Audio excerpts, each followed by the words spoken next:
તો વડોદરામાં સમારકામ બાદ તૂટેલો ગંભીર આ બ્રિજ ફરી કાર્યરત થશે। તૂટેલા ભાગ પર સ્ટીલનું મજબૂત માળખું તૈયાર કરીને મૂકવામાં આવ્યું। ટૂંક સમયમાં ટુ વ્હીલર ચાલકો અને રાહદારી માટે બ્રિજ ખુલ્લો મૂકવામાં આવશે। માત્ર ટુ વ્હીલર અને રાહદારી જઈ શકે તેવી વ્યવસ્થા કરવામાં આવી છે। પાદરાના ધારાસભ્ય ચૈતન્યસિંહ ઝાલાએ કામગીરીની સમીક્ષા કરી હતી।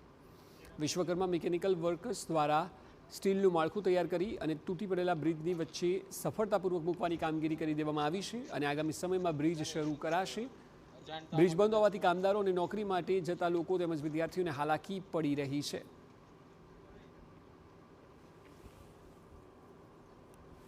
ગર્ડર ડેમેજ થયેલું હતું તેના સ્થાને નવું ઓપન વેબ ગર્ડર સ્ટીલ માળખું મૂકવાની કામગીરી પ્રગતિમાં છે, જે આજે મોસ્ટ પ્રોબેબલી પતી જશે।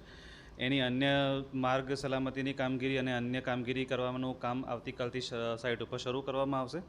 હાલ P4 P5ની વચ્ચે ઓપન વેબ ગર્ડર મૂકવાની કામગીરી અંતિમ તબક્કામાં ચાલુ છે।